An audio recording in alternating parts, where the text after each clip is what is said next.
یا خدا حج پہ بلا کے میں کعبہ دیکھوں، کاش ایک بار میں پھر مدینہ دیکھو۔ الحمدللہ رب العالمین والصلاة والسلام علی سید المرسلین، اما بعد فاعوذ باللہ من الشیطان الرجیم، بسم اللہ الرحمن الرحیم۔ الصلاة والسلام علیک یا رسول اللہ وعلی آلک واصحابک یا حبیب اللہ، الصلاة والسلام علیک یا نبی اللہ وعلی آلک واصحابک یا نور اللہ۔ میٹھے میٹھے اسلامی بھائیوں اور مدنی چینل کے ناظرین، ایک بار پھر سلسلہ یاد حرمین لے کر حاضر ہیں۔ سبحان اللہ، یاد حرمین سلسلہ جیسے جیسے آگے بڑھتا جا رہا ہے، ہمارے دلوں کے تار چھیڑتا جا رہا ہے، یاد حرمین بڑھاتا جا رہا ہے۔ مجھے بہت امید ہے جو پہلی قسط سے دیکھ رہے ہوں گے اب تک کئی بار آنسو بہا چکے ہوں گے، کئی بار یاد حرمین میں تڑپ چکے ہوں گے، اور ہم چاہتے بھی یہی ہیں کہ یاد حرمین بڑھتی رہے، مکے مدینے کا شوق اور ذوق بڑھتا رہے۔ اور آج تو بات ہونی ہے میرے آقا کے مقدس شہر مدینہ منورہ کی، اور آج اسپیسیفکلی، آج خاص طور پہ ہم بات کریں گے مسجد نبوی شریف کے بارے میں۔ جی ہاں، وہ مسجد جو دنیا کی مبارک ترین مسجدوں میں سے، حرم پاک کے بعد، حرم کعبہ کے بعد، ایک ایسی عظیم جگہ ہے جہاں ہر عاشق رسول کو جانے کا جی چاہتا ہے۔ اور کیا بات ہے مسجد نبوی شریف کی۔ آج ہم جانیں گے کہ مسجد نبوی شریف کی تعمیر کیسے ہوئی، وہ جگہ کیسے خریدی گئی، اس کے بعد خاص نبی پاک کا جو مبارک گھر تھا جس کو حجرہ عائشہ کہا جاتا ہے، جہاں آج بھی روضہ رسول موجود ہے، اس کے بارے میں بڑی انوکھی معلومات آج ہم نے سیکھنی ہے۔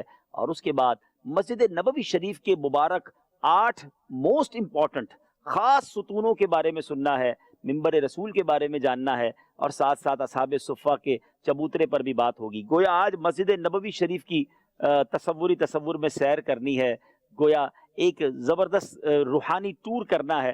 ہمارے ساتھ رہیے گا، ہم ویژولائز بھی، تصویروں کے ذریعے بھی آپ کو کچھ دکھائیں گے، اور کچھ باتیں ایسی سنیں جو انشاءاللہ ہمارے دلوں میں مزید محبت رسول پیدا کرے۔ مسجد نبوی شریف کی جو زمین تھی وہ یتیم بچوں سہل اور سہیل رضی اللہ تعالی عنہما کی ملکیت تھی۔ اس کے مالک 2 یتیم بچے تھے۔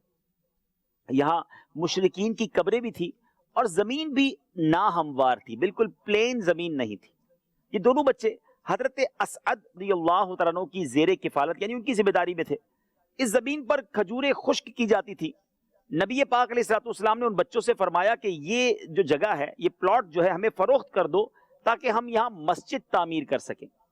بچوں نے بڑی محبت کے ساتھ، کیسے فرما بردار بچے تھے، عرض کی کہ حضور یہ زمین ہماری طرف سے بطور نذرانہ قبول فرما لیجئے۔ پیارے آقا علیہ الصلوۃ والسلام نے اس آفر کو قبول نہ فرمایا، اور بالآخر اس کی قیمت ادا کی، اور قیمت ادا کر کے وہ زمین خرید لی۔ عاشق اکبر سیدنا صدیق اکبر رضی اللہ تعالیٰ عنہ نے 10,000 دینار ادا کیے۔ یہ کیسا صدقہ جاریہ ہے، یہ کیسی جناب صدیق اکبر رضی اللہ تعالیٰ عنہ نے انویسٹمنٹ کی ہے۔ اللہ اکبر۔ آج رہتی دنیا کو یہ کہا جاتا ہے، وہ حدیثیں ہم سناتے ہیں جس کا مضمون ہے کہ جو اللہ کے لیے مسجد بناتا ہے اللہ اس کے لیے جنت میں گھر بناتا ہے۔ مگر صدیق اکبر رضی اللہ تعالیٰ عنہ کی قسمت پر ہماری جانیں قربان کہ مسجد نبوی شریف کی جو زمین خریدی گئی، اس میں صدیق اکبر رضی اللہ تعالیٰ عنہ کا کتنا بڑا کنٹریبیوشن تھا، کتنا بڑا ان کا حصہ تھا کہ 10,000 دینار انہوں نے ادا کیے۔ اور ایک اور روایت یہ ملتی ہے کہ یہ جگہ بنو نجار کی تھی۔ پیارے آقا علیہ الصلوۃ والسلام نے ان سے یہ جگہ قیمتاً فرمائی، تو انہوں نے عرض کی کہ ہم اس کی قیمت اللہ سے لیں گے۔ اس اراضی کا جو رقبہ تھا وہ صرف 100 مربع گز تھا، یعنی 100 اسکوائر یارڈ۔ 100 گز کا مکان کتنا ہوتا ہے؟ یعنی پہلی مسجد نبوی شریف جو بنائی گئی وہ 100 گز پر تھی۔ اللہ اکبر۔ اب ذرا آگے سنیے، حضرت سیدنا حسن بصری رحمۃ اللہ تعالی سے روایت ہے کہ جب نبی پاک علیہ الصلوۃ والسلام نے مسجد نبوی شریف کی تعمیر کا ارادہ فرمایا تو حضرت جبریل امین علیہ الصلوۃ والسلام نبی پاک کی بارگاہ میں حاضر ہوئے اور عرض کی کہ حضور اس کی اونچائی جو ہے 7 ہاتھ، یعنی تقریباً 3.5 گز رکھیے، اور اس کو بہت زیادہ مزین نہ کیا جائے، اس کو اتنا تکلف نہ کیا جائے۔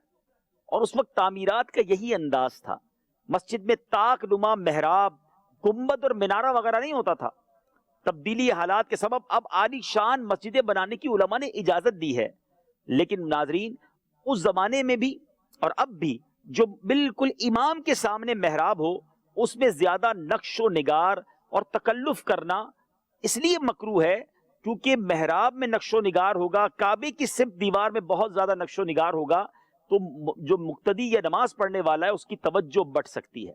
بہرحال اب اس پلاٹ سے، اس زمین کے ٹکڑے سے کھجور کے درخت کٹوا دیے گئے، مشرکین کی قبریں اکھاڑ دی گئیں، اور تقریباً ربیع الاول سن 1 ہجری تھا اور یہ مہینہ اکتوبر کا تھا، مسجد نبوی شریف کا سنگ بنیاد رکھا گیا۔ صحابہ کرام کے ساتھ خود نبی پاک علیہ الصلوۃ والسلام اینٹیں اٹھا اٹھا کر لاتے اور اپنی زبان فیض ترجمان سے یہ فرماتے، اللہم ان الاجر اجر الاخرہ فرحم الانصار والمہاجرہ۔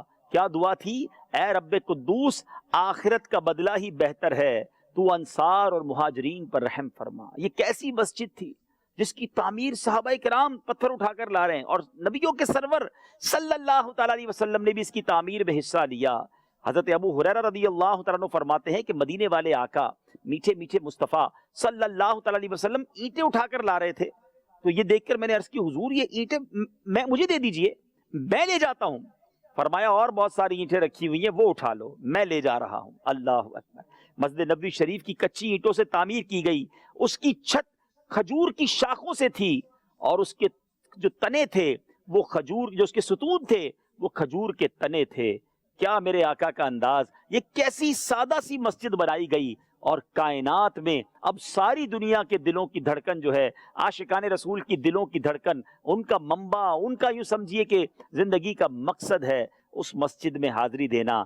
میں امیر اہل سنت کا وہ شعر کتنا پیارا ہے کہ نبی پاک کی زندگی میں کیسی سادگی تھی۔ آپ لکھتے ہیں تیری سادگی پہ لاکھوں، تیری عاجزی پہ لاکھوں، تو سلام عاجزانہ مدنی مدینے والے۔ تیری سادگی پہ لاکھوں، تیری عاجزی پہ لاکھوں، تیری سادگی پہ لاکھوں، تیری عاجزی پہ لاکھوں، ہو سلام عاجزانہ مدنی مدینے والے، مدنی مدینے والے، حسنین کے نانا مدنی مدینے والے، اے میرے آقا مدنی مدینے والے، مدنی مدینے والے۔ سبحان اللہ۔ میرے بیٹے اسلامی بھائیوں، مسجد نبوی شریف کی تعمیر کے بارے میں ہم نے سنا۔ مسجد نبوی شریف میں اگر آج بھی کوئی حاضر ہو جائے تو، اور آج بھی وہاں جائے تو اس کو کیا کچھ ملتا ہے، ذرا سنیے۔ سرور کائنات علیہ الصلوۃ والسلام فرماتے ہیں جس نے مسجد نبوی شریف میں 40 نمازیں متواتر یعنی کنٹینیوسلی ادا کی، اس کے لیے جہنم اور نفاق سے نجات لکھ دی جاتی ہے۔ ایک اور جگہ پیارے آقا فرماتے ہیں جو پاک و صاف ہو کر میری مسجد میں نماز کی ادائیگی کے ارادے سے نکلا، یہاں تک کہ اس میں نماز ادا کی تو اس کا ثواب حج کے برابر ہے۔ یہ جو حدیث ہے نا ناظرین، مجھے اپنی زندگی کا ایک واقعہ یاد آ گیا۔ ایک بار میں مسجد نبوی شریف میں حاضر تھا، میرے ساتھ ہی ایک بڑے نورانی چہرے والے عربی بزرگ موجود تھے، تھوڑی بہت عربی اور انگلش میں ان سے بات ہو رہی تھی، تو میں نے ان سے پوچھا کہ ان کی عمر کتنی ہے۔ وہ رہتے ہی مدینے کے تھے اور مدینہ منورہ ہی کے رہائشی تھے، تو غالباً انہوں نے بتایا کہ میری عمر 55 سال ہے۔ اچھا، ان کچھ دنوں کے بعد حج کے دن آنے والے تھے، تو میں نے پوچھا کہ آپ نے کتنے حج کیے ہیں؟ انہوں نے کہا میں نے زندگی میں ایک ہی حج کیا۔ میں نے کہا آپ مدینے میں رہتے ہیں، حج کو نہیں جاتے؟ کہتے ہیں مجھے حج کو جانے کی کیا ضرورت ہے، جو فرض ہے وہ ادا کر لیا ہے، باقی روزانہ 5 حج کا ثواب کماتا ہوں، کیونکہ مسجد نبوی شریف میں ایک نماز حج کا ثواب ہے۔ اور ان کا جو جملہ تھا نا وہ تڑپا گیا، وہ کہتے ہیں میں مدینے سے باہر نہیں نکلتا کیونکہ مجھے یہیں مرنا ہے، مجھے جنت البقیع میں جانا ہے۔ اللہ اکبر۔ میں صحیح بتاؤں ناظرین، کئی اہل مدینہ آج بھی ایسے ہیں جن کی زندگی کا اب مقصد ہی یہی ہے، وہ مدینہ منورہ سے باہر ہی نہیں جاتے۔ ہائے ہائے ان کو یہی مرنا ہے، وہ آقا کے قدموں میں رہنا چاہتے ہیں اور جنت البقیع ان کی زندگی کا ٹارگٹ ہے۔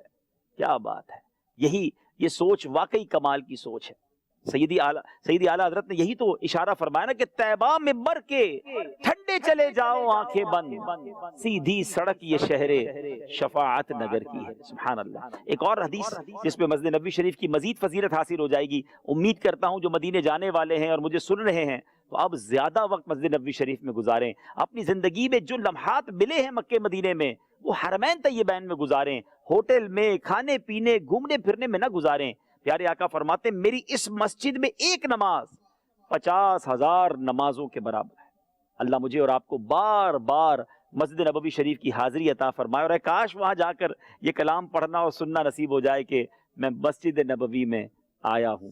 میں مسجد نبوی میں آیا ہوں، میں مسجد نبوی میں آیا ہوں، میں مسجد نبوی میں آیا ہوں، میں مسجد نبوی میں آیا ہوں، شرمندہ سالر سیدھا سا میں مسجد نبوی میں آیا ہوں، میں مسجد نبوی میں آیا ہوں، میں مسجد نبوی میں آیا ہوں، میں مسجد نبوی میں آیا ہوں۔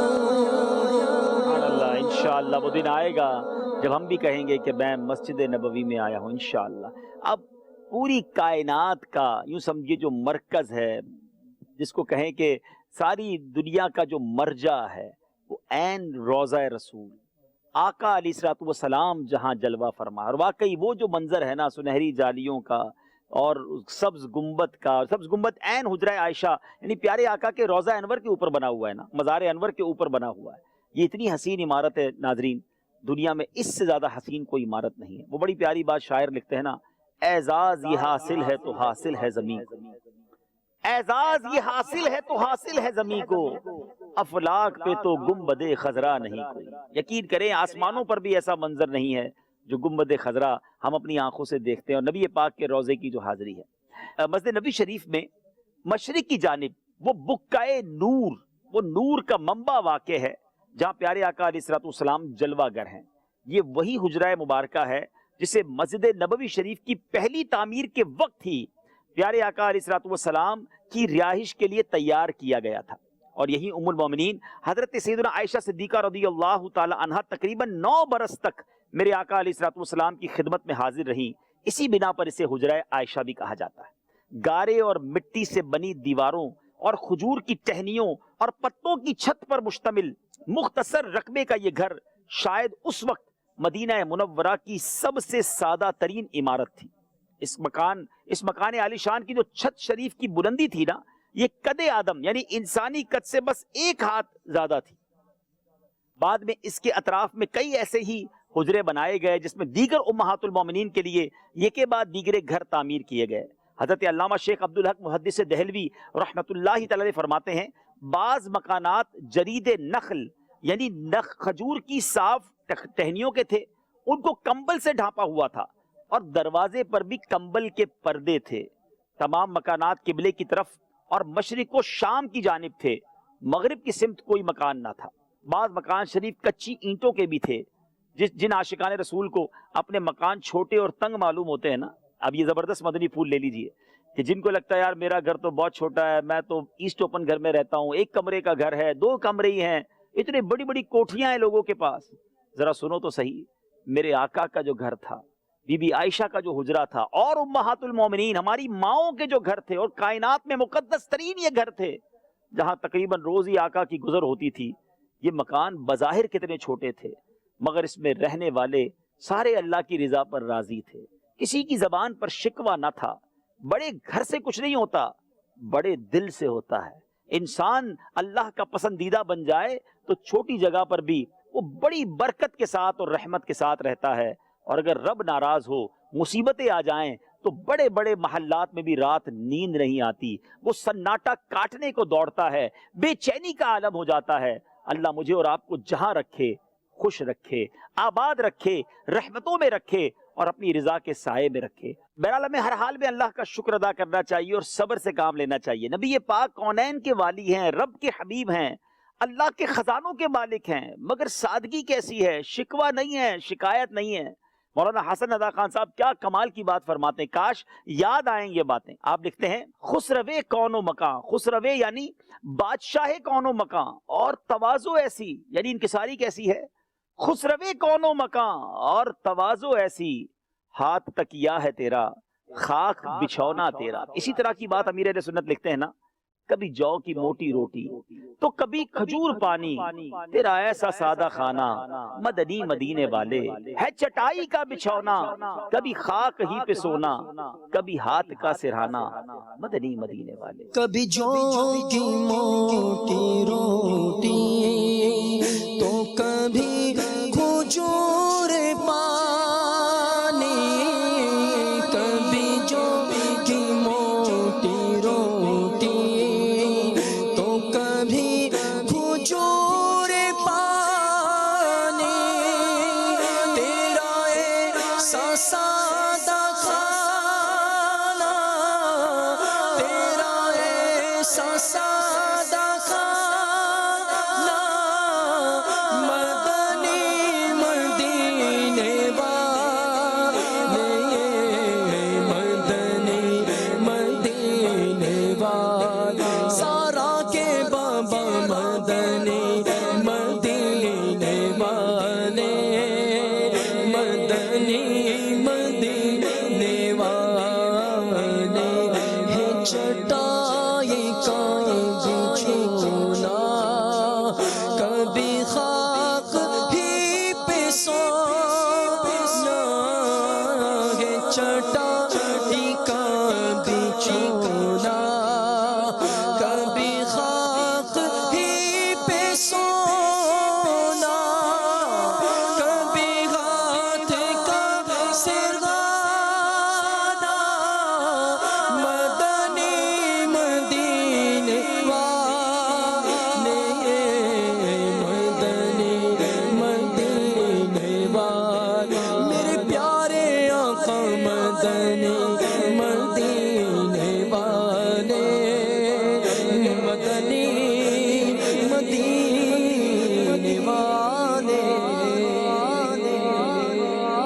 سبحان اللہ سبحان اللہ سبحان اللہ، سنتے جائیے اور ایمان تازہ کرتے جائیے۔ اب یہ وہی حجرہ عائشہ ہے، یہ وہی مکان مقدسہ ہے کہ جب نبی پاک نے اس دنیا سے ظاہری وصال فرمایا، پردہ فرمایا، تو گھر کے جس حصے میں انتقال ہوا وہی حصہ زمین آپ علیہ الصلوۃ والسلام کی قبر انور بننے اور جسم منور سے لپٹنے سے مشرف ہوا۔ ایگزیکٹلی وہی جگہ نبی پاک کی تدفین ہوئی۔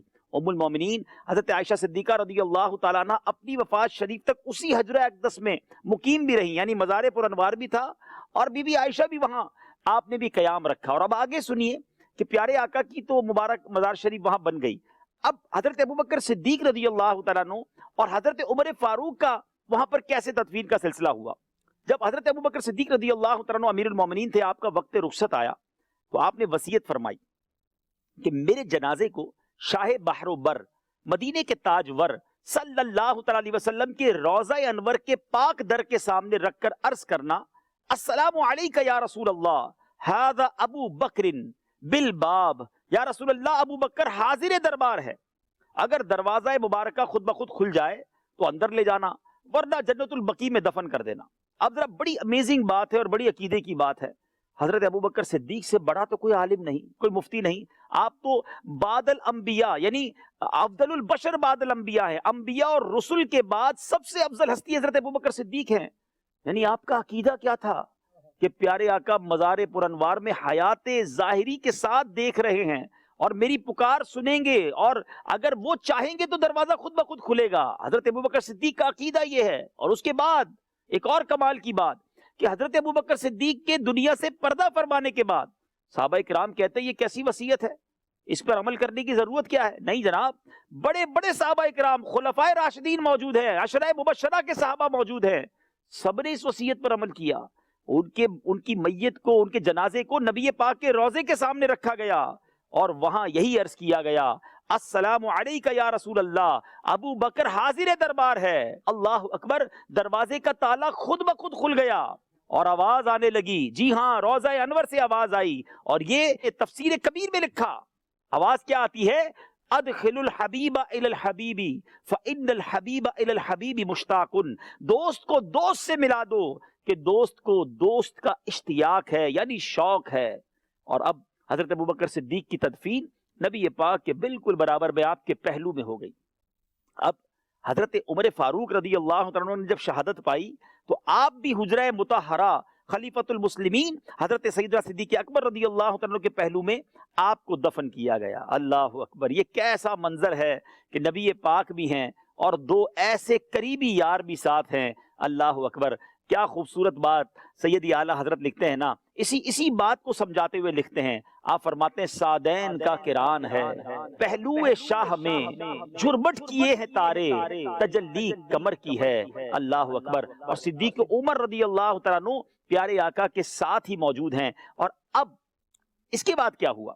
جب بی بی عائشہ صدیقہ رضی اللہ تعالیٰ عنہا کا جو حجرہ تھا نا، وہ دو حصوں میں تقسیم تھا، ایک حصے میں جا قبور مبارکہ تھی اور دوسری وہاں آپ کی رہائش تھی، دونوں حصوں کے درمیان ایک دیوار تھی۔ آپ فرماتی کہ میں اپنے گھر کے اس حصے میں جس میں میرے آقا علیہ الصلوۃ والسلام جلوہ فرما تھے، مزار شریف تھا، ویسے ہی چلی جاتی تھی۔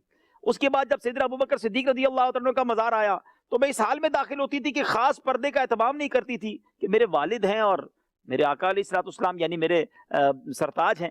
مگر جب حضرت عمر فاروق رضی اللہ تعالیٰ عنہ کی تدفین ہوئی تو کہتی اللہ کی قسم، حضرت عمر سے حیا کی بنا پر اس طرح داخل ہوتی تھی کہ میں اپنے جسم کو خوب کپڑوں میں اچھی طرح لپیٹا ہوا ہوتا تھا۔ یہ بی بی عائشہ کا کیا عقیدہ تھا؟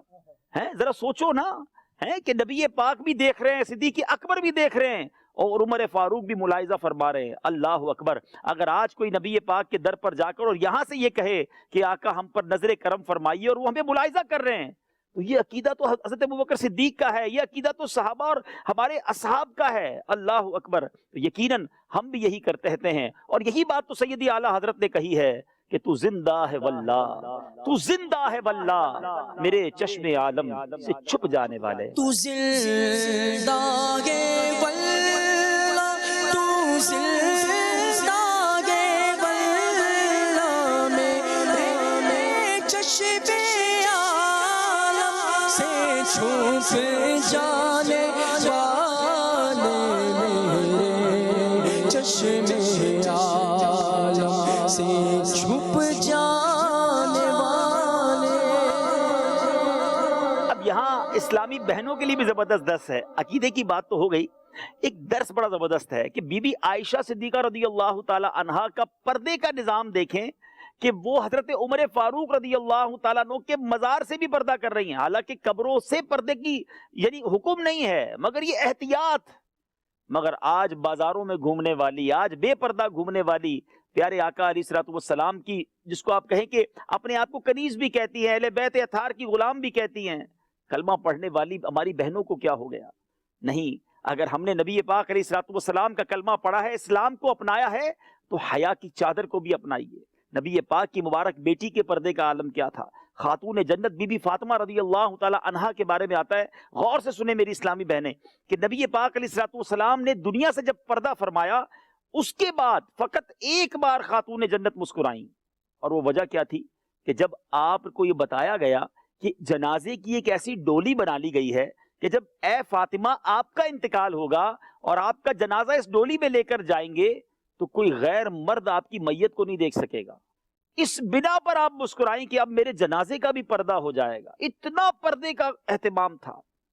جی ہاں، محشر کے دن جب بی بی فاطمہ رضی اللہ تعالی عنہا کی سواری گزرے گی، علماء کتابوں میں لکھتے ہیں محشر کے دن اعلان ہوگا، اے اہل معشر اپنی نگاہوں کو جھکا لو، خاتون جنت کی سواری نکل رہی ہے۔ اس قدر اہتمام پردے کا۔ اور آج جناب جس کو کہتے ہیں آزادی ہونی چاہیے اور لیڈیز فرسٹ ہونی چاہیے، عورتوں کا مقام ہونا چاہیے، کیا بے پردگی میں مقام ہے؟ کیا بے حیائی میں عورتوں کی ترقی ہوگی؟ جس نبی کا کلمہ پڑھا ہے، جس اہل بیت اطہار اور صحابہ کرام سے ہمیں محبت ہے، جن کو ہم قوم کی امت کی مائیں کہتے ہیں، اسلامی بہنوں کو انہی کے فٹ اسٹیپ کو فالو کرنا ہوگا نا۔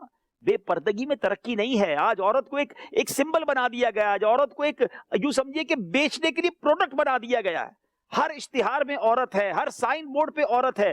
عجیب اور کمال کی بات تو یہ ہے کہ جو چیز خاص مردوں کے لیے ہے اس چیز کی ایڈورٹائزمنٹ میں بھی عورت کو پیش کیا جا رہا ہے، اور عورت بڑی خوش ہو رہی ہے کہ عورت ترقی کر رہی ہے۔ آپ کو بیچا جا رہا ہے، آپ کو پروڈکٹ بنا دیا گیا ہے۔ اسلام نے تو آپ کو تعظیم اور عزت کا مقام دیا۔ تو پردہ جو ہے الحمدللہ، آپ کسی بھی صحابیہ کا زندگی کی سیرت پڑھ لیں، کسی بھی ولیہ جو اللہ کی نیک بندیاں گزری ہیں، پردہ ان کی زندگی میں بڑا امپورٹنٹ رول اس نے ادا کیا ہے۔ اللہ کرے کہ آج کے اس ذکر حرمین کے سبب بھی اسلامی بہنیں پردے کی چادر اپنا۔ آپ ذرا ایک اور بات سمجھیں، حجنے بھی جا رہی ہیں اور بہت ساری ایسی اسلامی بہنیں مجھے سن رہی ہوں گی جو مکے مدینے جاتی ہیں، ذرا غور کرتے ہیں، صفا اور مروہ کے درمیان دوڑنا یہ کس کی سنت ہے؟ بی بی ہاجرہ کی سنت ہے نا۔ ایک ماں تھی جو اپنے پیاسے بچے کے لیے پانی تلاش کرنے کے لیے دوڑی تھی، کبھی صفا سے مروہ گئیں، مروہ سے صفا گئیں۔ آپ کو پتہ ہے وہ جو گرین لائٹوں کے درمیان وہ دوڑی تھی وہ کیا وجہ تھی؟ وجہ یہ تھی کہ وہ اپنے بیٹے کو دیکھتے ہوئے چلتی تھی، مگر ایک جگہ ایسی آتی تھی جہاں سے بیٹا نظر نہیں آتا تھا، وہاں پہاڑ تھی یا کوئی دیوار تھی، اس میں بچہ چھپ جاتا تھا، حضرت اسماعیل نظر نہیں آتے تھے، تو ماں بے قرار ہو کر اس پرٹیکولر جگہ پر دوڑتی ہوئی جاتی تاکہ جلدی سے بیٹے کو دیکھ لیں۔ بے قرار بیٹا تھا نا، واپس آتی پھر اسی جگہ پر دوڑتی۔ اس مقام کو میلین اخدرین کر دیا گیا، گرین لائٹس لگا دی گئیں، اور رہتی دنیا کے لیے اللہ کو ایک ماں کی ادا ایسی پسند آئی کہ سارے حاجیوں، سارے عمرہ کرنے والوں کے لیے سعی کو لازم قرار دے دیا گیا۔ مگر کمال کی بات دیکھیں، ادا عورت کی ہے، یہ ادا ایک ماں کی ہے، مگر آج بھی صفا مروہ اگر کوئی عورت کرتی ہے تو اس کو حکم یہ ہے کہ وہ دوڑے گی نہیں۔ میلین اخدرین کے درمیان عورت سمپل نارمل چال میں چلے گی، مرد دوڑیں گے۔ کیا وجہ ہے؟ وجہ یہ ہے کہ جب عورت مردوں کے سامنے دوڑے گی تو اس کا پردہ کھل سکتا ہے۔ عورت کا جو حیا، عورت کا جو مقام ہے، مردوں کے سامنے اسے دوڑنے کی اجازت نہیں دی گئی، اس لیے عورت نارمل چلے گی، مرد دوڑیں گے۔ جو اسلام صفا اور مروہ پر عورتوں کی ذرا سی بے پردگی کو برداشت نہیں کر سکتا، کہتے ہیں عورت کو جناب ہر معاشرے میں، ہر معاملے میں آگے ہونا چاہیے۔ خدا را سمجھیے، یہ اسلام کا انداز نہیں ہے۔ یہ کچھ لوگ ایسا کرنا چاہتے ہیں کہ عورتوں کو اس طرح یوز کر لیا جائے، اور زیادہ پڑھ لکھ کر آج عورتیں اس طرح کی باتیں کرتی ہیں۔ تو خدا را ہم مسلمان ہیں اور ہم وہی بات کو فالو کریں جو ہمیں ہماری شریعت سکھاتی ہے۔ تو انشاءاللہ میں امید کرتا ہوں کہ ان میسیجز کو آپ قبول کریں گے۔ ہم بے پردگی میں ترقی نہیں ہے، با حیا رہیں گے، انشاءاللہ آپ کی آنے والی اولاد بھی با حیا ہوگی، اس کی برکتیں آپ اپنی اولاد میں دیکھیں گے۔ تو بہرحال موضوع تو کچھ اور تھا، لیکن کیا بات ہے، امہات المومنین اور صحابیات کا ذکر ہو تو ہر قدم پر درس ملتا چلا جاتا ہے۔ اچھا، شیخین کریمین کی تو تدفین ہو گئی، حضرت ابوبکر صدیق کی بھی، اور پھر حضرت عمر فاروق کی بھی تدفین ہوئی۔ اب شیخین کریمین کے بعد حجرہ مبارکہ میں کسی اور کی تدفین کی ترکیب نہ بن سکی۔ جب حضرت عثمان غنی رضی اللہ تعالیٰ عنہ کی شہادت ہوئی، حالانکہ مدینہ منورہ میں ہوئی، مگر ایک فسادی گروہ نے آپ کو حجرہ پاک کے اندر دفن نہیں ہونے دیا، ان کی تدفین نہیں کرنے دی، چنانچہ آپ کو جنت البقیع کے آگے جا کر ایک علاقے میں دفن کیا گیا۔ اب وہ جگہ بھی جنت البقیع کے اندر آ گئی۔ پھر مولا علی مشکل کشا شیر خدا کرم اللہ تعالیٰ وجہ الکریم کی چونکہ شہادت جو ہے وہ کوفہ میں ہوئی تھی، مدینے سے بہت دور ہوئی، لہٰذا آپ کی تدفین بھی یہاں نہیں ہو سکی۔ جب نواسہ رسول حضرت امام حسن مجتبیٰ کو زہر دے کر شہید کیا گیا تو آپ کی تدفین بھی حجرہ مقدسہ میں کرنے کی کوشش کی گئی، مگر اس وقت جو گورنر تھا مدینے کا، مروان، اہل بیت کا مخالف تھا، وہ مسلح ہو کر آگے آ گیا، اور تصادم سے بچنے کے لیے حضرت امام حسن کی تدفین بھی جنت البقیع میں کر دی گئی۔ اب بی بی عائشہ صدیقہ رضی اللہ تعالی عنہا کے وصال کا وقت آیا تو آپ کو بھی جنت البقیع میں دفن کیا گیا، اور حجرہ مطہرہ کے دروازے مبارک کے باہر ایک مضبوط دیوار کھڑی کر دی گئی، اور اس میں داخلے کا راستہ بند کر دیا گیا۔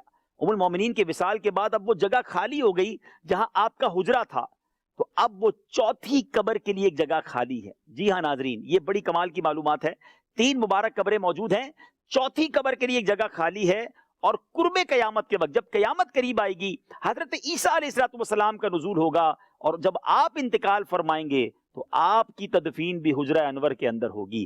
چوتھی قبر جو ہے وہ حجرہ انور کے اندر قیامت سے پہلے حضرت عیسیٰ علیہ السلام کی بنے گی۔ سبحان اللہ سبحان اللہ، کیا بات ہے ناظرین۔ اچھا، ایک یہاں پر غلط فہمی کا ازالہ بھی کرتا چلوں۔ آج کل 3 قبروں کی تصویروں والے پورٹریٹ تغرے وغیرہ بہت بکتے ہیں، چلے اسکرین پر آپ کو دکھا بھی دیتے ہیں۔ تو اس میں ایک قبر پیارے آقا علیہ السلام کے بارے میں کہا جاتا ہے، 2 قبریں شیخین کریمین کی طرف منسوب کی جاتی ہیں۔ یاد رہے یہ جعلی ہیں، نقلی ہیں، کیونکہ یہ تینوں قبریں 5 گوشہ دیوار کے اندر ہیں، اور یاد رہے اب ان قبروں تک پہنچنے کا کوئی راستہ نہیں ہے۔ صدیوں سے کوئی بھی عین قبر مبارک تک نہیں جا سکا، یہ بالکل پیک ہے، زمین کے اندر بھی سیسا پلائی ہوئی دیوار سے، ایک مضبوط لوہے کی دیوار سے لے کر گنبد خضرا کی اونچائی تک ایک 5 کونوں والی دیوار کے ذریعے اس کو جیم پیک کر دیا گیا ہے۔ تو اس کی زیارت ہی ممکن نہیں ہے۔ جو لوگ روضہ انور کے اندر بھی جاتے ہیں نا، ملکوں کے سربراہ جاتے ہیں یا بادشاہ وغیرہ جاتے ہیں، وہ اس دیوار تک ہی جاتے ہیں، قبر مبارک تک کوئی نہیں جا سکتا۔ تو اس کی تصویر کیسے ممکن ہے؟ تو یہ تصویر جعلی ہے، یہ کسی اور مزار شریف وغیرہ کی تو ہو سکتی ہے، لیکن یہ نبی پاک اور شیخین کریمین کی جو ہے وہ قبر انور نہیں ہے۔ تو چلیں اس غلط فہمی کا بھی آج ازالہ ہو گیا۔ اب چلتے ہیں، سبحان اللہ کیا بات ہے مسجد نبوی شریف کی، کہ مسجد نبوی شریف کا تو گوشہ گوشہ ہی مبارک ہے، مگر خاص جو ریاض الجنہ ہے، اللہ اکبر، نبی پاک کے روضے اور منبر کے درمیان کی جو جگہ ہے، روضم من ریاض الجنہ، جنت کی کیاریوں میں سے ایک کیاری، خود نبی پاک نے فرمایا۔ اب اس کی کچھ تفصیل سنتے ہیں۔ یہاں 8 ستون بڑے اہم ہیں، ٹھیک ہے، اور یہ 8 ستونوں کے بارے میں سنتے ہیں۔ پہلا استمانۃ الحنانہ، یہ ستون رحمت سیدھی جانب محراب نبوی سے بالکل ملا ہوا ہے، نبی پاک کی محراب سے بالکل ملا ہوا ہے۔ یاد رہے کہ منبر شریف بننے سے پہلے پیارے آقا علیہ السلام کھجور کے ایک تنے سے ٹیک لگا کر خطبہ ارشاد فرماتے تھے۔ جب منبر اطہر بنایا گیا تو پیارے آقا علیہ السلام اس منبر پر بیٹھ کر خطبہ دینے لگے، تو اب وہ تنا رونے لگا۔ طویل واقعہ ہے، آپ نے سنا ہوگا کہ تنے سے باقاعدہ رونے کی آواز آئی۔ پیارے آقا علیہ السلام نے اس پر ہاتھ پھیرا، شفقت فرمائی، اور اس تنے کو جو ہے وہ دلاسا دیا، اور پھر اس تنے سے فرمایا چاہے تو تجھے تیری جگہ چھوڑ دوں جس حالت میں تو پہلے تھا، یا تو چاہے تو تجھے جنت میں لگا دوں۔ اتھارٹی دیکھے نبی پاک کی، کہ تو چاہے تو تجھے جنت میں لگا دوں تاکہ جنتی تیرا پھل کھاتے رہیں۔ نبی پاک علیہ السلام نے کچھ دیر کے بعد صحابہ کرام کی طرف توجہ کر کے فرمایا اس نے جنت اختیار کی ہے۔ اسی رونے کی وجہ سے اس تنے کا نام حنانہ پڑ گیا، اور حضرت سیدنا حسن بصری جب یہ واقعہ سناتے یا سنتے تو خوب روتے اور فرماتے اے لوگو، جب کھجور کا ایک بے جان تنا فراق رسول میں رو سکتا ہے تو کیا تم نہیں رو سکتے؟ اللہ اکبر، ایسے میرے آقا ہیں کہ آپ تنے سے بھی بات فرماتے، اس کو بھی دلاسا دیتے، جنت میں لگا دیتے۔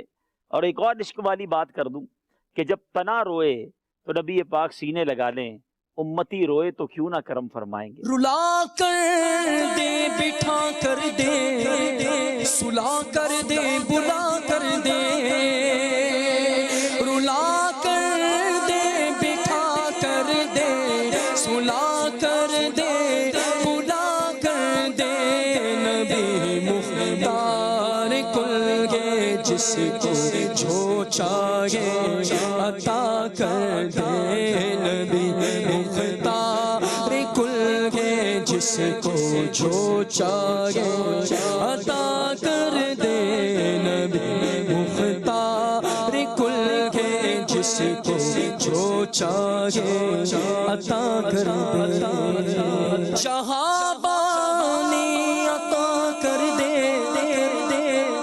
بھری جنت کی با کر دے، شہابانی عطا کر دے، بھری جنت کی با کر دے، شہابانی عطا کر دے، بھری جنت کی با کر دے، نبی مختار کل گے جس کو جو چاہے عطا کر دے، نبی مختار کل گے جس کو جو چاہے عطا کر دے، نبی مختار کل گے جس کو جو چاہے عطا کر دے۔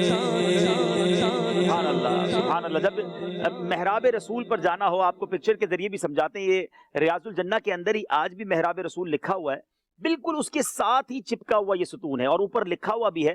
اب یہ ستون کتنا کمال کا ہے کہ اس میں تنا موجود ہے، جس تنے کو نبی پاک نے جنت میں لگا دیا ہے. قریب جا کر ہو سکے تو 2 رکعت نفل پڑھ لیں، سرگوشی کر دیں کہ ستون تو بھی ہمیں یاد رکھنا، اور اللہ سے دعا کریں کہ اللہ جب یہ ستون کو رونے کی سعادت دی اور نبی پاک نے شفقت فرمائی اور جنت میں سے لگا دیا، اے کریم مولا ہمیں بھی عشق رسول میں رونا نصیب فرما اور اس رونے کی برکت سے نبی پاک کے ساتھ جنت میں داخلہ نصیب فرما. اب اسی طرح ایک اور کمال کا ستون ہے، یہ بھی ریاض الجنہ میں موجود ہے، اس کو آپ دیکھ بھی سکتے ہیں اور نوافل بھی پڑھ سکتے ہیں، اور وہ ہے استوانۃ العائشہ. یہ استوانہ عائشہ یہ ستون رحمت روضہ انور سے 3 نمبر پر ہے، نبی پاک کے روضے سے 3 نمبر پر ہے، اور اوپر لکھا ہوا بھی ہے ستون عائشہ، اور ممبر انور سے بھی 3 نمبر پر ہے. رحمت انعام صلی اللہ تعالی علیہ وسلم نے اور کئی صحابہ کرام نے یہاں بار بار نماز پڑھی، اور آپ یہاں اکثر تشریف بھی رکھا کرتے تھے. اس کی ایک اور فضیلت سنیں. ایک بار بی بی عائشہ صدیقہ رضی اللہ تعالیٰ عنہ نے پیارے آقا علیہ الصلوۃ والسلام کا ایک ارشاد بیان کیا کہ مسجد نبوی شریف میں ایک جگہ بہت زیادہ برکت والی ہے، اگر لوگوں کو علم ہو جائے تو وہاں نماز پڑھنے کے لیے ہجوم کی وجہ سے قرآن اندازی کرنے لگے. صحابہ کرام نے بی بی عائشہ سے کہا کہ ہمیں وہ جگہ تو بتا دیں، مگر انہوں نے بتایا نہیں، تھوڑا سا یوں سمجھے کہ اعراض کیا، رک گئیں، پہلو تہی کی. بعد ازاں حضرت عبداللہ بن زبیر کے اصرار پر انہوں نے بی بی عائشہ نے ان کو وہ جگہ بتا دی. اب وہ فوراً وہاں پہنچے اور نفل پڑھنے میں مصروف ہو گئے. صحابہ کرام کو بھی وہ ستون کے بارے میں پتہ چل گیا کہ یہ وہی جگہ ہے جو بی بی عائشہ نے بتائی ہے، اسی وجہ سے اسے استوانہ عائشہ کہا جاتا ہے. اور ایک روایت کے مطابق یہ جگہ دعا کی قبولیت کے لیے خاص اہمیت رکھتی ہے. اللہ آپ کو اور مجھے بار بار اس ستون پر جا کر نوافل پڑھنا اور دعائیں کرنا نصیب فرمائے. ایک اور کمال کا ستون اور وہ اس کے برابر میں ہی ہے، اسے استوانہ توبہ کہتے ہیں. یہ قبر انور سے 2 نمبر پر ہے اور ممبر منور سے 4 نمبر پر ہے. آپ اس کو بھی دیکھ سکتے ہیں، اوپر ستون توبہ لکھا ہوا ہے، استوانہ توبہ. اب یہاں پیارے آقا علیہ الصلوۃ والسلام اکثر یہ نفل ادا فرماتے، مسافر یا مہمان بھی یہاں آ کر ٹھہرتے تھے. اس جگہ تشریف فرما ہو کر میرے آقا فقراء اور مساکین کو قرآن پاک کی تعلیم اور اسلامی احکام کی تربیت بھی فرماتے. اس ستون رحمت کا دوسرا نام استوانہ ابو لبابہ بھی ہے. ایک غلطی کی بنا پر حضرت ابو لبابہ نے اپنے آپ کو اسی ستون رحمت کے ساتھ باندھ لیا تھا اور قسم کھائی تھی کہ جب تک پیارے آقا اپنے مبارک ہاتھوں سے آزاد نہیں فرمائیں گے، نہ اس قید سے نکلوں گا، نہ کھاؤں گا، نہ پیوں گا، بس اسی حالت میں مر جاؤں گا یا میرا گناہ بخشا جائے گا. انہیں صرف نمازوں اور طبعی حاجتوں کے لیے کھولا جاتا. وہ تقریباً 7 دن تک بندے رہے، نہ کچھ کھایا نہ کچھ پیا. اللہ تعالیٰ نے ان کی توبہ قبول فرمائی اور نبی پاک نے یہاں آ کر اپنے ہاتھوں سے ان کو کھولا تھا. اللہ اکبر. خاص توبہ کرنے کی جگہ ہے، نامی ستون توبہ ہے. اگر زندگی میں موقع ملے وہاں صلاۃ التوبہ ادا کیجئے گا، خوب آنسو بہائیے گا، استغفار پڑھیے گا، اور حضرت ابو لبابہ کے واسطے اللہ سے دعا کیجئے گا، اللہ اس جگہ پر ان کی توبہ قبول ہوئی تھی، ہم گناہ گاروں کی توبہ بھی قبول فرما لے. ایک اور خوبصورت ستون، اسے استوانۃ السریر کہا جاتا ہے. استوانۃ السریر یہ ستون رحمت استوانہ توبہ کی مشرقی جانب جالی مبارک سے ملا ہوا ہے. آپ دیکھیں گے جو سبز جالیاں ہیں نا، اس کے ساتھ ہی ملا ہوا ہے. انشاءاللہ امید ہے پکچر میں آپ دیکھ رہے ہوں گے. پیارے آقا علیہ الصلوۃ والسلام جب اعتکاف کے لیے مسجد نبوی شریف میں ہوتے تو یہیں قیام فرماتے. کبھی اس جگہ سریر یعنی چارپائی بچھاتے جو کھجور کی شاخوں سے بنی ہوئی تھی، اور اکثر رات کو حسیر یعنی چٹائی پر میرے آقا آرام فرماتے. تو اس ستون کو اس لیے سریر کہا جاتا ہے، استوانۃ السریر، کہ میرے آقا یہاں پر اپنی چارپائی بھی بچھایا کرتے. اچھا، پھر ایک استوانۃ الحرس ہے، یہ استوانہ علی بھی اسے کہتے ہیں. یہ حضرت مولا علی مشکل کشا شیر خدا یہاں اکثر نوافل پڑھتے تھے اور رات کو محبوب خدا علیہ الصلوۃ والسلام کی پہرے داری کی خدمت سر انجام دیتے. یہ بھی بالکل روضہ رسول کے ساتھ ہی لگا ہوا ہے، اور یہاں ایک طرح سے یوں سمجھے کہ گارڈ نبی پاک علیہ الصلوۃ والسلام کی بارگاہ میں جو پہرے دینے والے ہوتے تھے وہ وہاں ہوتے اور مولا علی وہاں ہوتے تھے، تو اس لیے اس کو استوانۃ الحرس بھی کہا جاتا ہے. اب ایک اور ہے استوانۃ الوفود. استوانہ وفود یہ ستون رحمت استوانۃ الحرس کے پیچھے واقع ہے، اور جب کبھی گرد و نواح کے وفود آتے تھے، نبی پاک سے ملنے کے لیے ڈیلیگیشنز آتے تھے، تو پیارے آقا اکثر اسی مقام پر بیٹھ کر اپنی زیارت سے انہیں مشرف فرماتے اور صحابہ کرام اس کے ارد گرد بیٹھتے تھے. ایک ہے استوانہ جبرائیل. پیارے آقا علیہ الصلوۃ والسلام کی بارگاہ میں جبریل امین وحی لے کر وہیں نازل ہوتے تھے. یہ ستون مبارک بی بی فاطمہ کے حجرہ پاک سے متصل ہے اور صفہ شریف کے ٹھیک سامنے ہے. یعنی قبلے کی سمت سبز جالی مبارک کے اندر ہے. اصحاب صفا کے چبوترے کے بالکل سامنے اگر دیکھیں گے اب قرآن پاک کے ریک بنا دیے گئے ہیں، مگر اس کے درمیان آج بھی ایک ستون کی آپ کو شبیہ نظر آ جائے گی. اس کو استوانہ جبریل کہا جاتا ہے. سبحان اللہ. ایک استوانۃ التہجد بھی ہے. یہاں میرے آقا نے بار بار تہجد ادا فرمائی ہے. یہ ستون رحمت صفا شریف کی سامنے کی جانب قبلہ حجرہ فاطمہ کے پیچھے جانب شمال سبز جالیوں کے اندر ہے. اب یہاں اس کی زیارت جو ہے وہ مشکل ہے کیونکہ وہ سبز جالیوں کے اندر ہے. بہرحال رب کریم ان تمام ستونوں کی زیارت بھی نصیب فرمائے، جہاں ممکن ہوا نوافل پڑھنا نصیب فرمائے، اور بار بار مسجد نبوی شریف میں جانا نصیب فرمائے. مگر یاد رہے کہ تمام ہی ستون افضل ہیں. مسجد نبوی شریف کا کونا کونا افضل ہے. جہاں جگہ ملے ہو سکے تو ہر ستون پر نوافل پڑھیں، ہر ستون پر دعائیں کریں، اور اس ستون کو اپنے ایمان کا گواہ بھی کر لیں. بس اللہ پاک مجھے اور آپ کو بار بار مسجد نبوی شریف کی حاضری عطا فرمائے. اور ریاض الجنہ کی تو کیا بات ہے. میرے آقا فرماتے ہیں ما بین بیتی و ممبری روضۃ من ریاض الجنہ، میرے گھر اور ممبر کے درمیانی جگہ جنت کے باغوں میں سے ایک باغ ہے. اللہ اس باغ کی سیر ہم سب کو نصیب فرمائے. اعلیٰ حضرت لکھتے ہیں نا، اس طرف روضے کا نور، اس سمت ممبر کی بہار، بیچ میں جنت کی پیاری پیاری پیاری واہ واہ. اس طرف روزے کا نور، اس سمت ممبر کی بہار، اس طرف روزے کا نور، اس سمت ممبر کی بہار، بیچ میں جنت کی پیاری پیاری پیاری واہ واہ، بیچ میں جنت کی پیاری پیاری پیاری واہ واہ، بیچ میں جنت کی پیاری پیاری پیاری واہ واہ واہ واہ،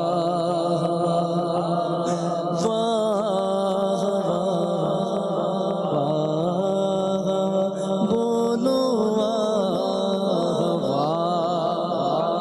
سبحان اللہ. سیدی اعلیٰ حضرت کی کیا بات ہے. کمال کی باتیں لکھتے ہیں اور آج بھی پڑھیں تو ایمان تازہ ہو جاتا ہے. آپ لکھتے ہیں یہ پیاری پیاری کیاری تیرے خانہ باغ کی، یہ پیاری پیاری کیاری تیرے خانہ باغ کی، سرد اس کی آب و تاب سے آتش سکر کی ہے.